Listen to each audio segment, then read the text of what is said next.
창세기 33장은 야곱과 에서의 만남에 관한 이야기를 해주고 있습니다. 복수심에 불타는 형과 20년 만에 만나는 만남이죠. 1절을 보니까 에서가 400명의 장정을 거느리고 있는 게 야곱의 눈에 보였다고 그래요. 여러분이 야곱이라면 어떨 것 같아요?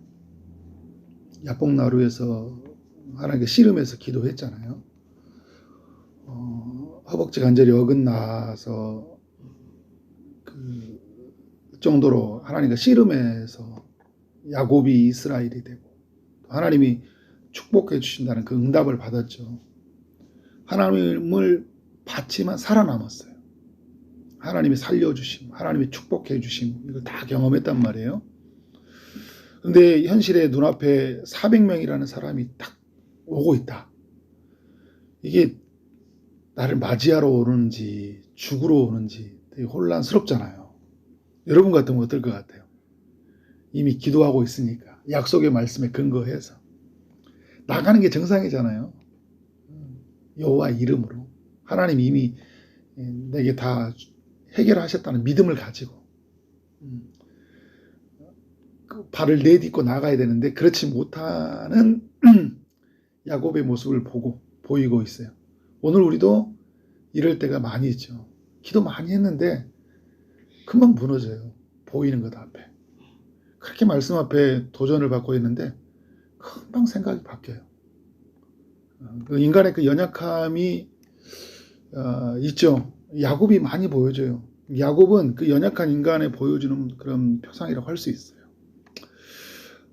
긴장된 이 야곱이 이제 어떻게 보여주냐면 자신이 가장 그 사랑하는 사람들의 순서대로 이제 배회를 해요. 형이 찾아오니까 지금 이제 많이 겁이 나고 있다라는 거예요.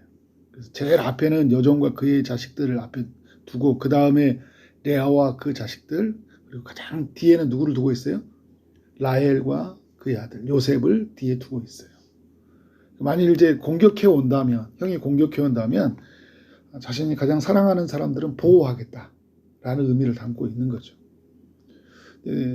하나님 앞에 기도했지만 내가 원하지 않는 상황들로 만들어줄 수 있으니까 만일을 대비하고 있는 어떻게 보면 참 생각이 깊은 사람 같은데 또 어떻게 보면 믿음이 없는 사람.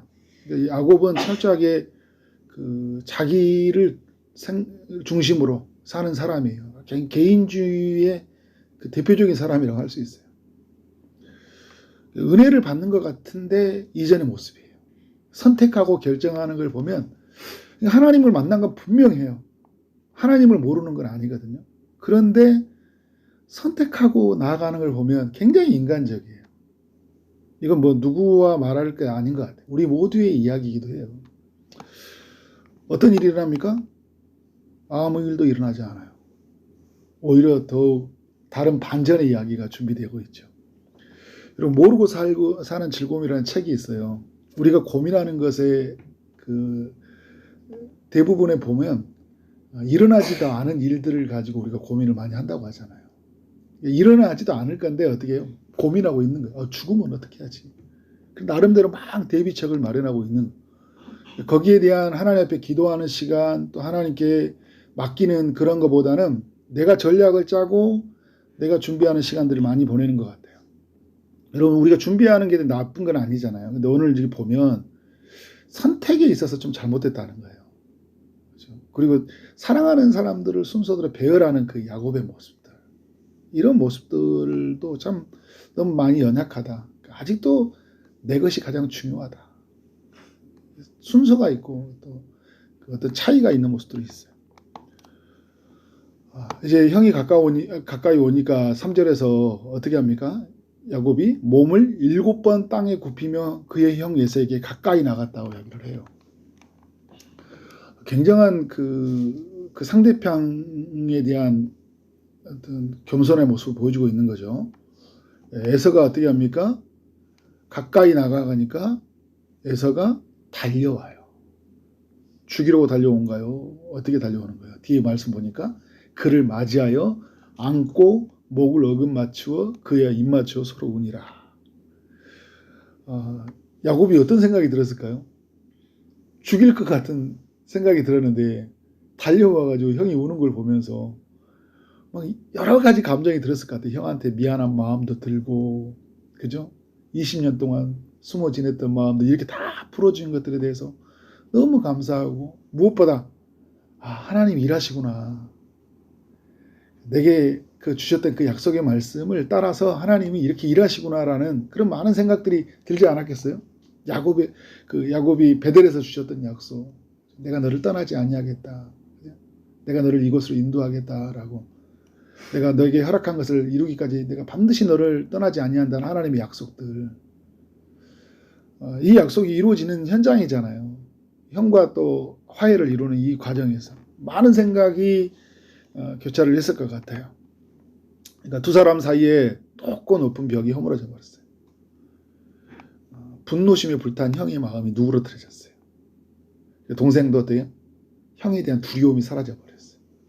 이것 때문에 20년 동안 늘 이렇게 고민했잖아요. 고향 돌아가야 되는데 형이 안 받아주면 어떻게 하지? 형이 그때 나 죽이려고 했는데 나 죽이면 어떻게 하지? 이런 생각이 많이 들을 수 있었을 것 같아요. 그래서 야곱은 이제 형에게 자신의 이렇게 하나님 일하신 들을 보면서 가족을 인사를 시키고 이제 큰 예물들을 주죠. 이건 이제 단순한 예물이 아니에요. 형에게 아픔과 상처를 준 것에 대한 보상이, 또 형을 오랜만에 만났던 예의상 드려진 선물일 수도 있지만 형에게 많은 것을 빼앗아간 것에 대한 보상도 될 수 있는 거죠. 영화 미랑에 대해서 보면 그런 게 우리가 교훈을 볼 수 있는 거죠. 상대방에게 자녀를 인신매매해서 죽였잖아요, 그죠?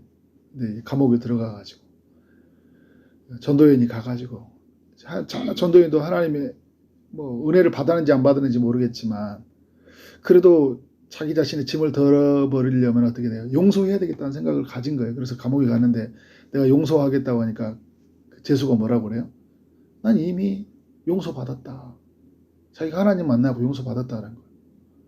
근데 그게 여러분 이창동 감독이 우리에게 기독교인들이 가지고 있는 그 모순들, 하나님을 만났다고 하는데 어떻게 사람들과 온전한 화해를 이루지 못하는 거예요. 하나님을 진짜 만나면 어떻게 돼요? 안전한 화해가 사람들 속에서 일어나는 거죠. 지금 형에게 용서하는 마음을 가졌어요. 그리고 하나님이 은혜를 주셨어요. 근데 형에게 만나면 어떻게 돼요? 형이 받았던 상처에 대해서 어떻게 해요? 값을 지불해야 되죠. 그래서 여러분, 성경에서 율법은요, 상대방에게 해를 당하잖아요. 보상에 대한 제도가 있어요. 보상을 해줘야 되잖아요. 정신적인 피해, 또 여러 가지 고통의 피해를 당한 것에 대한 보상. 근데 야곱은 이런 보상을 하고 있죠. 많은 재물로 형에게 자신이 했던 그런 가오들에 대해서 용서를 구하고 있는 거예요. 놀라운 이야기라고 할 수 있는 거예요. 야곱은 여러분, 형의 것을 빼앗는 사람이에요. 그런데 이제 형에게 주는 사람으로 바뀌어버렸잖아요. 전에는 이걸 뺏어서 내 것으로 안전책을 마련했던 사람인데 이제 형의 마음을 누그러뜨려서 형의 인생을 살 수 있도록 그런 축복해주는 그런 축복의 통로가 된 거잖아요. 전에는 축복을 빼앗은 사람이었거든요. 이제는 어떻게 해요? 축복해주는 사람이 된 거예요. 이게 놀라운 변화죠. 그러니까 야곱은 많이 연약해 있는 거 분명하거든요. 이후에 요셉을 키우는 걸 보세요. 많이 연약하잖아요. 형들 편애하고 보면. 그러니까 여전히 그걸 가지고 있는 그 가시처럼 가지고 있는 연약함들 계속 따라와요. 그런데 여러분, 야곱은 분명히 하나님을 만났어요. 하나님 중심적으로 또 해결을 하려고 그래요. 이런 지금 결정하는 방식에서는 또 어떻게 해요? 철저하게 신앙적인 부분들로 이렇게 해결해 가잖아요. 이 야곱이 또 형을 향해서 뭐라고 하냐면 8절에서 내 주께, 그러니까 왜 이렇게 주냐, 이제 에서가 말하니까 내 주께 은혜를 입으려 함이니이다. 에서를 누구라고 말하고 있어요? 내 주라고 이야기하고 있어요. 굉장히 극존칭을 하고 있는 거잖아요. 형인데 형 가져 이럴 수 있잖아요. 형을 주님이라고 말하고. 이게 하나님 대신 주라고 말하는 게 아니잖아요. 그 사람에 대한 존경에 대한 표현인 거예요. 나를 완전히 낮추는 거예요. 그 사람을 높여주는 거잖아요. 그 전에는 어떻게 해요? 형보다 높은 위치 가려고 했잖아요. 형의 자리를 빼앗으려고 했잖아요. 장자의 명분을 팥죽 한 그릇으로서 사버리고. 그런 야곱이 이제 형을 주라고 하고 있어요. 더 놀라운 거 있어요. 9절에서 보니까 그냥 안 받겠다. 나는 이제 내게 두라.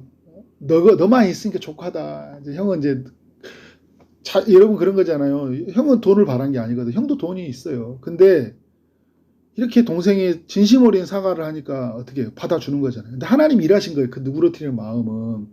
여러분 인간이 막 이렇게 막 한다 준비된다 되는 게 아니거든. 하나님이 어디에서 일하셨을까요? 야복나루에서 하나님 축복해 주신 그 순간부터 하나님 일하셨죠. 조금 더 올라간다면 이미 베델에서부터 하나님은 형의 마음을 누그러뜨리고 일하고 계셨거든요. 그리고 만나는 순간 하나님 일하심을 확인하는 거잖아요. 근데 형의 입장에서는 어떻게 돼요? 이제 동생을 죽일 듯이 달려왔지만 어느 순간 동생을 보니까 죽이고 싶은 마음이 안 되는 거예요. 그래서 괜찮다 하는데 야곱이 이러니까 그렇지 않습니다. 내가 형님 앞에 은혜를 입었는데 청하건대 내 손에서 이 예물을 받으소서. 내가 형님의 얼굴을 배운 즉 뭐 누구를 본 것 같다고 그래요? 하나님의 얼굴을 본 것 같습니다. 여러분 이게 놀라운 게 뭐냐면요. 32장에서 야곱이 하나님의 얼굴을 봤는데 뭐라고요? 살아났다고 하죠. 네, 에서를 봤는데 살아났잖아요. 이거 그쵸? 이게 좀 약간 연결이 되잖아요. 형이 죽을 줄 알았는데 살아난 거예요. 근데 형의 모습을 보면서 하나님이 보이는 거예요. 상대방에 대한 극존칭이면서 어떻게 돼요? 참 하나님의 일하심이 놀랍다. 형 속에서 그 하나님의 존재가 보이는 거예요. 하나님의 존재. 일하심들이. 형이 하나님이라는 게 아니잖아요. 살아나는 거예요. 안 죽어 여러분. 그래서 관계 속에서 내가 하나님의 사람들이 어떤 일들이 있을 때 사명을 다하기까지 우리 결코 어떤 사람도 우리의 죽음을 해할 수가 없습니다. 우리를 해할 수가 없어요. 근데 야곱에게 정말 이런 놀라운 변화인 거예요. 힘으로 겨루어서 이기려고 하는 사람, 이런 사람이었잖아요. 형과 싸워서 이길 수 없으니까 머리를 써가지고 이기려고 하는 사람이잖아요. 그냥 다 내려놓고 하나님 편에서 사람들의 관계를 보는 거예요. 그러니까 이걸 여러분 풀어가잖아요. 우리가 여러분 가정에서 남편과 아내를 대할 때, 자녀를 대할 때, 이웃들을 대할 때, 또 나와 갈등, 반목에 있는 사람들을 대할 때 이렇게 하나님 편에서 하나님 방법으로 그렇게 살아가면 어떻게 될까요? 풀어줘요. 하나님과 철저하게 씨름하고 하나님이 살려내는 경험이 있으면 사람들 속에서 나를 어떻게 해요? 하나님의 얼굴이 보인다. 하나님 일하시도록 보게 된다니까요. 야곱이 무엇이 이렇게 바뀌었냐? 저는 이제 야곱이 이게 하나님 일을 풀어주기 이전에 야곱이 이렇게 모습으로 나가는 걸 보면 야곱은 정말 하나님께 은혜를 입은 사람이었다라는 것을 우리가 알 수 있어요. 지금까지 우리가 이 말씀의 맥락을 보더라도 야곱이 진짜 하나님께 은혜를 받은 사람이잖아요. 어디에서부터요?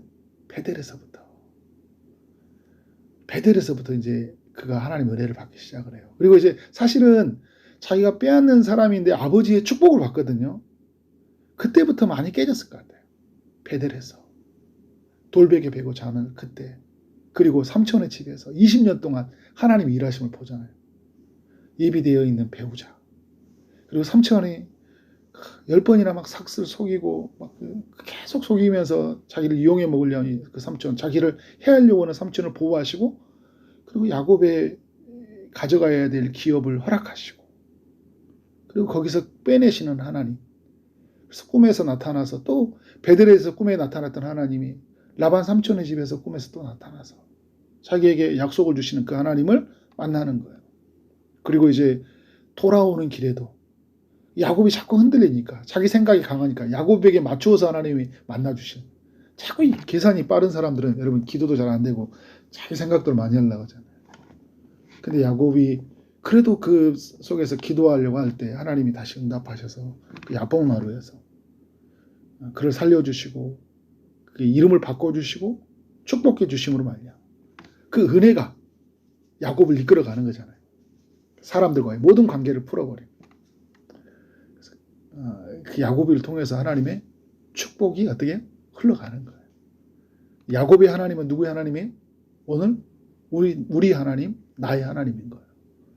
그래서 여러분, 이 야곱의 하나님을 만난다면 이제 여러분 우리의 삶 안에서 정말 이전의 방식으로 살아서는 안 돼요. 내 것으로 얻고 살려서는 안 되는 거예요. 누구 것을 빼앗아서 나를 사는 삶이 아니잖아요. 그리고 이제 우리 안에서 이렇게 화해를 이루지 못하는 사람, 누군가 나에게 상처를 준 사람도 있을 수 있고 내가 상처를 준 사람도 있어요. 두려워하지 말고 하나님 우리 사이에서 높은 벽을 허물어 버렸다는 사실을 알고 하나님께로 가는 벽을 허물어 보신 분이잖아요. 십자가로 예수님이 오셔서 에베소서에 말한 것처럼 모든 벽을 다 허물으셨어요. 이제 이방인이나 유대인이나 다 모두가 그리스도 안에서 한 가족이잖아요. 그러니까 여러분 그 하나님의 일하심을 보고 어떻게 돼요? 화해를 이루면서 살아야 돼요. 내가 은혜를 입었기 때문에. 나는 축복의 통로예요. 하나님의 축복을 내게 흘려보내기를 원한다는 거죠. 고인물처럼 나만 축복을 누린 게 아니라 내 관계에 만나는 모든 사람들에게 축복을 흘려보내요. 그런 아름다운 통로들이 되어지기를 주님 이름으로 축원합니다. 기도하도록 하겠습니다. 하나님 아버지 창세기 33장의 말씀을 통해 우리 모두에게 교훈해 주셔서 감사합니다. 주님, 야곱이 만났던 하나님이 오늘 우리 하나님인 줄 믿습니다. 야곱이 형과의 화해를 이루었던 것처럼 우리의 삶 안에서 사람들과 온전한 화해를 이루며 나가도록 인도하여 주옵소서. 야곱이 하나님을 만난 것처럼 우리가 하나님을 만나고 또 야곱이 하나님의 은혜를 누리는 것처럼 우리가 매 순간 하나님의 은혜를 누림으로 말미암아 우리가 만나는 모든 사람들을 하나님처럼 대하게 여기게 하시고 나를 낮추며 상대방을 높이면서 그래서 축복이 흘러갈 수 있도록 인도하여 주옵소서. 주님께서 주시는 그 은혜가 우리의 가정으로 또 일터로 만나는 모든 사람들에게 흘러갈 수 있도록 인도하여 주되 특별히 아픔 중에 있는 이들에게 치료의 강선을 비춰주시고 취업을 준비하고 결혼을 준비하고 임신을 준비하는 이들에게 하나님께서 친히 필요한 모든 것들을 허락하여 주옵소서. 또 오늘 또 우리 가운데 주님이 일하여 오실 줄 믿습니다. 하나님 슬픔 당하는 모든 이들을 주님이 이루하시고 또 오늘 또 하나님의 은혜를 구하고 나아가는 모든 심령들에게 야곱이 찾아왔던 것처럼 하나님이 찾아가셔서 큰 은혜를 베풀어 주옵소서. 예수 그리스도 이름으로 기도를 쌓옵나이다. 아멘.